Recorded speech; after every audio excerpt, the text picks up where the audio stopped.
We're going to read the story called The Fire Station, and it's written by Robert Munch. And it's all about how two friends, Sheila and Michael, go to visit a fire station.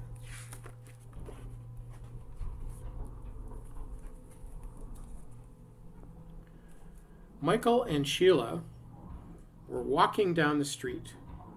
As they passed the fire station, Sheila said, "Michael, let's go ride a fire truck." "Well," said Michael, "I think maybe I should ask my father. I should ask my mother. I think maybe we should go in," said Sheila. Then she grabbed Michael's hand and pulled him up to the door.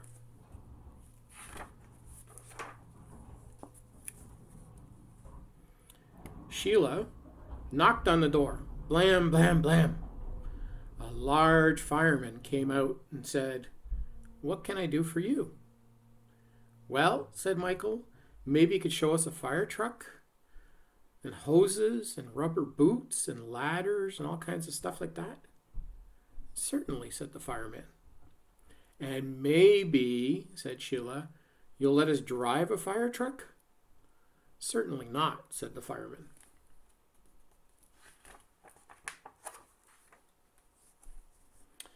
Well, they went in and looked at ladders, they looked at hoses, they looked at big rubber boots. Then they looked at little fire trucks, they looked at big fire trucks, and they looked at enormous fire trucks. When they were done, Michael said, "Okay, let's go." "Right," said Sheila. "Let's go into the enormous fire truck."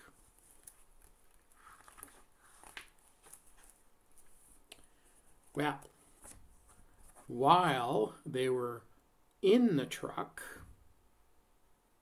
the fire alarm went off. Clang, clang, clang, clang.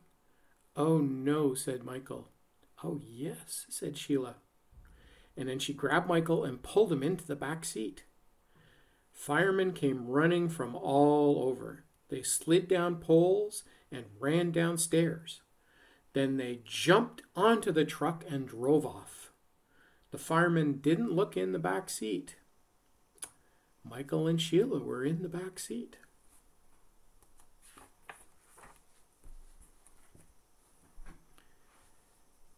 They came to an enormous fire.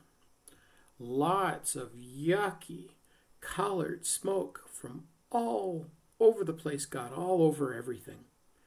It colored Michael yellow, green, and blue. It colored Sheila purple, green, and yellow.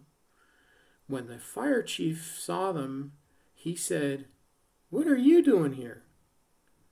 Sheila said, "We came in the fire truck. We thought maybe it was a bus. We thought maybe it was a taxi. We thought maybe it was an elevator. We thought maybe—" "I think I'd better take you home," said the fire chief. He put Michael and Sheila in his car and drove them away.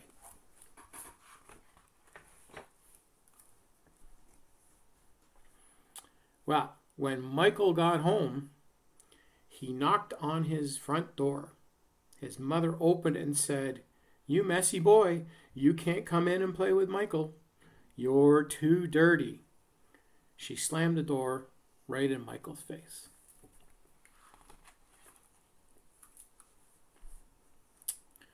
"My own mother," said Michael.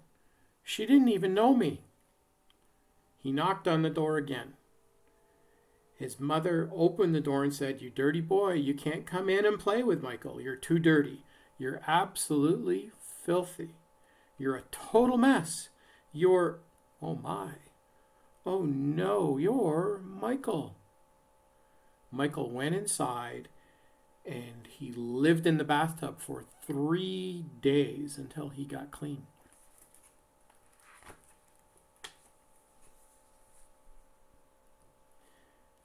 When Sheila came home, she knocked on the door.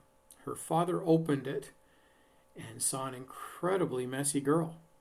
He said, "You can't come in and play with Sheila. You're too dirty." He slammed the door right in her face. "Ow," said Sheila. My own father, and he didn't even know me. She kicked and pounded on the door as loud as she could. Her father opened the door and said, "Now stop that racket, you dirty girl. You can't come in and play with Sheila. You're too dirty. You're absolutely filthy. You're a total mess. You're..." Oh my, oh no, you're Sheila.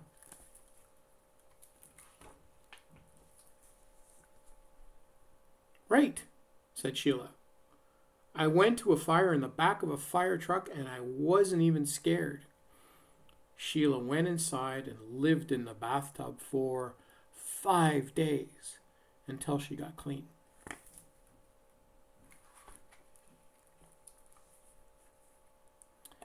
Then, later on, Michael took Sheila for a walk past the police station.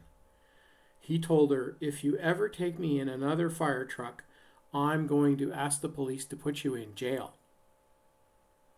"Jail!" yelled Sheila. "Let's go look at the jail. What a great idea!"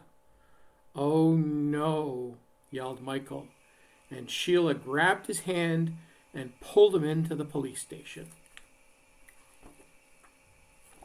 And that's the end of the story. I hope you enjoyed it.